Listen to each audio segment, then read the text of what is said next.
Welcome back.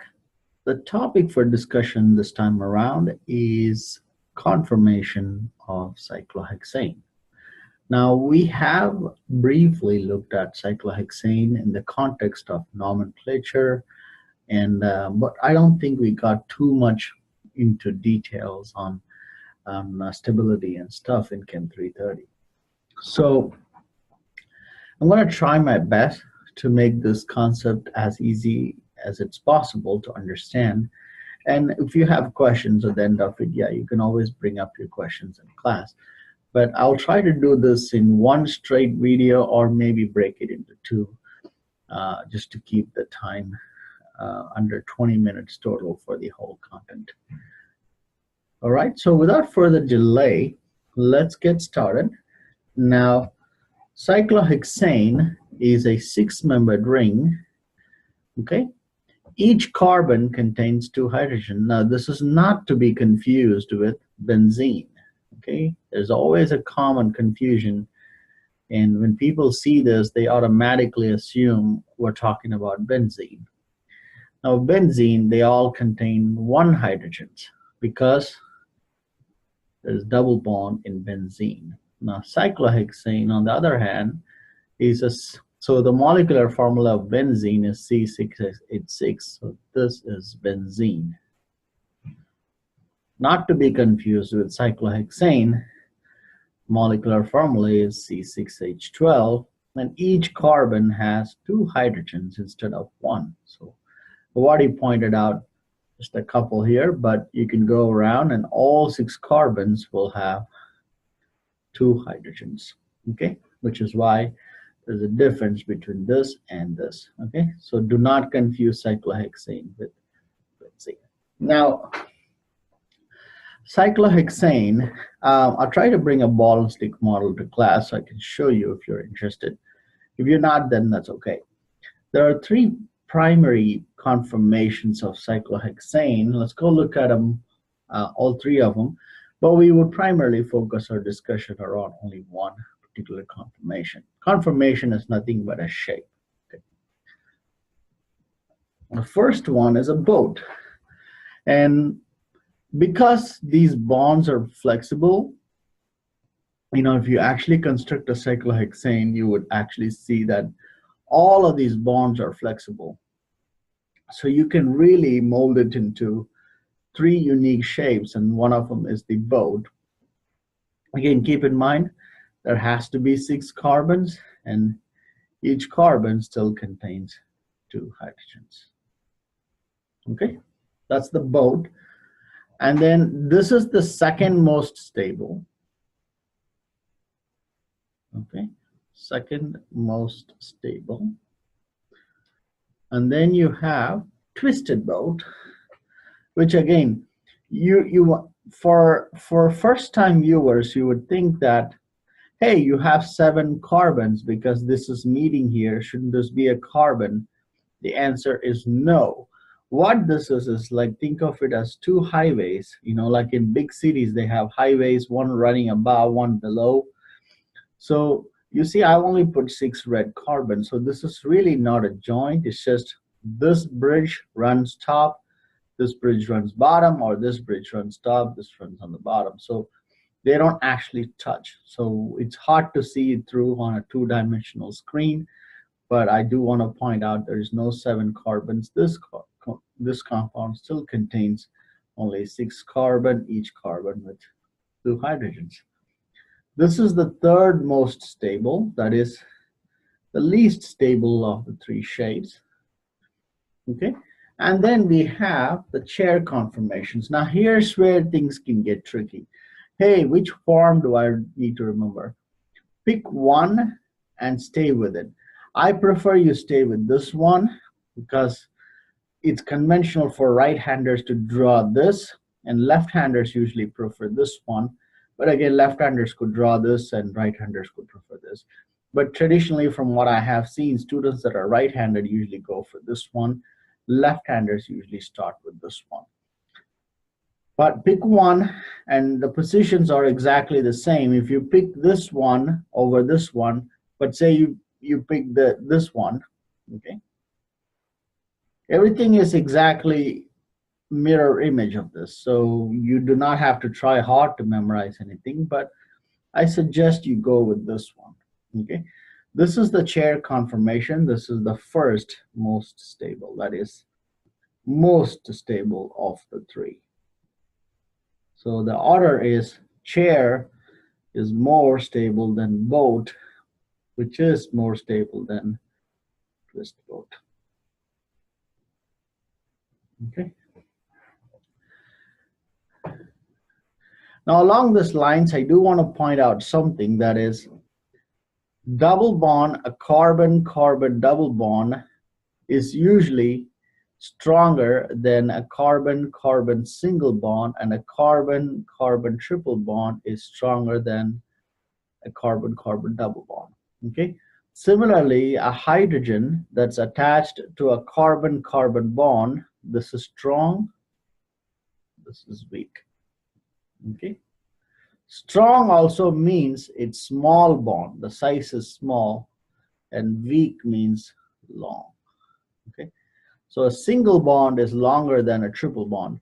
Similarly, in the case of a hydrogen attached to a C triple bond C, this bond is strong and small. Okay. A hydrogen attached to a double bond is intermediate, and hydrogen attached to all single bonds carbon is, this bond is weak and long. Just so you know, because this is important as we get going. So this screen is pretty much kind of like a walkthrough on the various concepts of the cyclohexane itself.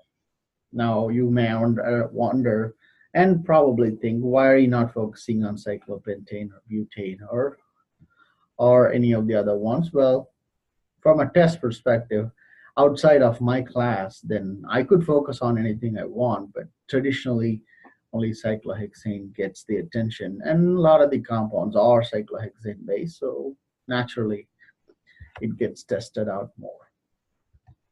All right, so here's what I have done here is, you see, I always prefer this structure, and then I always call this my 1. Now this is perfect if it is unsubstituted. That means it's all only carbon and hydrogens. Okay. Okay. Let me actually go back, step back. Okay. So you have to remember that 1, and then from there it's all, you know, if you remember this too, if it is unsubstituted, okay, that means everything is only hydrogens, then I prefer to start from here. As we get going, you will see this particular concept can get complex too quickly. And so I recommend you remember this too. Okay. And then everything else is the opposite. So axial, equatorial, and equatorial and axial. From here, you see this is equatorial, this is axial, this is axial, this is equatorial, this is equatorial, this is axial. So all you have to remember is this too. Okay. Let's say you're a left-hander and you prefer this. It's still the same. This is equatorial, this is axial. You just have to remember this, equatorial and axial. Okay, this is the only place where these two are across. From here, if you're a left-hander, you can go with this being equatorial, axial, and this being equatorial, axial. From here, everything is the same. So equatorial, axial, and then axial, equatorial. So this is, I always prefer to start from here, 1 and 2, 3, 4, 5, 6. This even works for a dice substituted, which is what we're going to get into. Now, keep in mind, when you have two, similar substituents that are both closed or both open, okay, means cis, right? And you have an opposite combination, that's a trans, right? Now there's something else other than this that constitutes cis and trans. So this concept, you have to look from both perspectives, and I'm going to just work out every single possible combination to help you understand this concept. This is traditionally how cis and trans works, okay? But with respect to cyclohexane, we have additional rules that govern. So say you have a disubstituted, means say 1 and 2 disubstituted, okay? If your substituents that you add, okay, if you are saying 1 and 2 substituent, means that means there's one hydrogen left undisturbed on both these carbons, okay? I'm going to walk you through here, understand how this rule works, and then I'll work out a bunch of problems where I will continue to paste this rule so it makes more sense, okay? If your substituents in 1 and 2 are axial equatorial or equatorial axial, then that is cis, okay? If 1, 2 disubstituted, di is important, okay? Typically, once you go past di, it's very, very difficult. We do something called hankering to do the rest of the problem. So don't try to use this rule once you have 3 or more substituents. Try to use only this rule when it's 2, okay? I'm going to work out a problem with 3 substituents, and as we do something called hankering, and we use the priority table that I've taught you before to understand this concept. So this is when your disubstituents, they're both equatorial or axial, that's trans, okay? Similarly, 1, 3, if your substituents are axial equatorial, well, it should have been equatorial, okay? This should have been equatorial. Or, oh, sorry. This was right. This should have been equatorial. This should have been axial. All right. Okay. So when for 1, 3 disubstituted, if you have both your substituents in axial or equatorial, that is cis. When you have axial equatorial or equatorial axial at 1, 3, that's trans. Again, 1, 4 axial equatorial axial is cis. Di-equatorial or diaxial 1, 4 is trans. Okay. Now, for now, just try to use the rule, and as you do more problems, you would get comfortable using it. All right. So let's do one. Okay. On this particular video, I'll make another video to finish off the remaining of the compounds that I have planned. Now, there's another thing that you have to remember is when you have 2 substituents or 10 substituents or 20 substituents, I don't think you'll have 20, okay? I'm saying this, the bigger the substituent, it prefers equatorial position. So bigger the substituent, it prefers to be in equatorial position. The smaller groups tend to prefer the axial position. So this is something you have to remember. So we will use this rule and this rule, all these put together. Each compound is different. So sometimes we will just use this, sometimes we will use this, and then we also use the bigger and the smaller. So this particular concept is very complex, even though it looks very simple at the start, but it can quickly escalate into being more complex. So let's do one compound here. Actually, I'm going to put them all here. All right.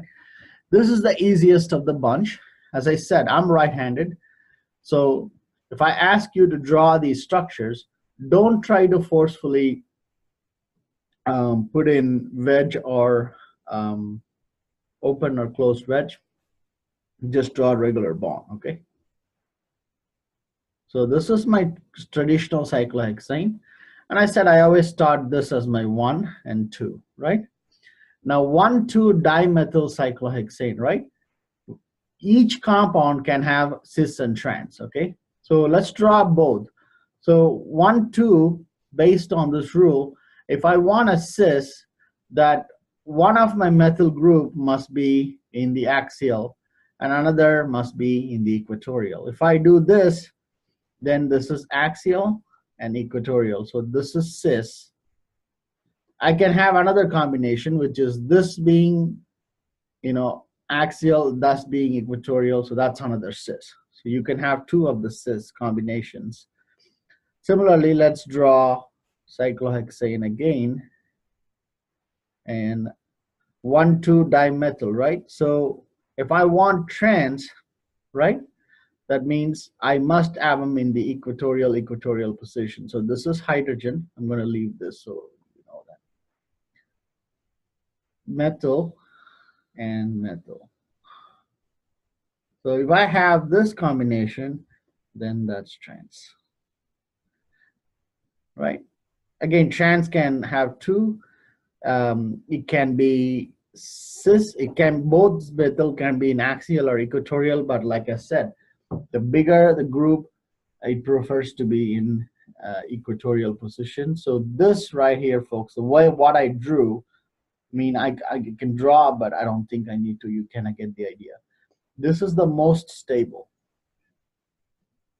Why? Because both your substituents, methyl, are bigger than hydrogen, so they tend to be in the equatorial position. So this is equatorial, axial, equatorial, axial, right? Let's continue with the process. So let's draw cyclohexane again.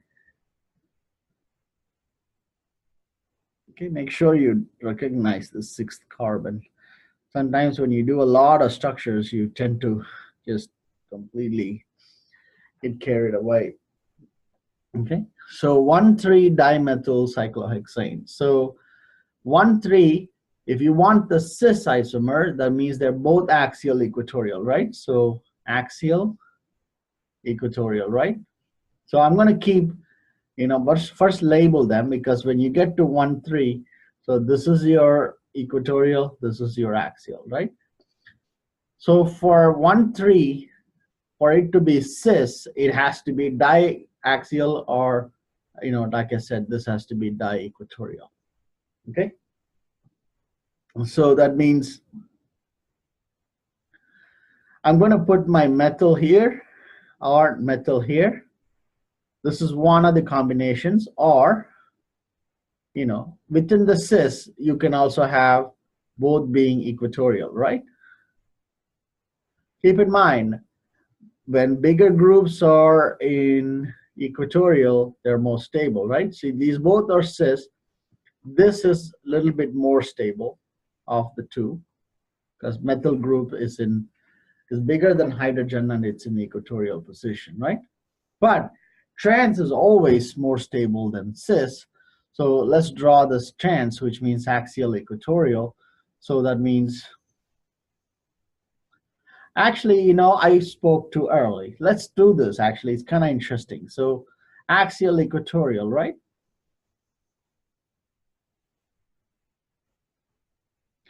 So let's see.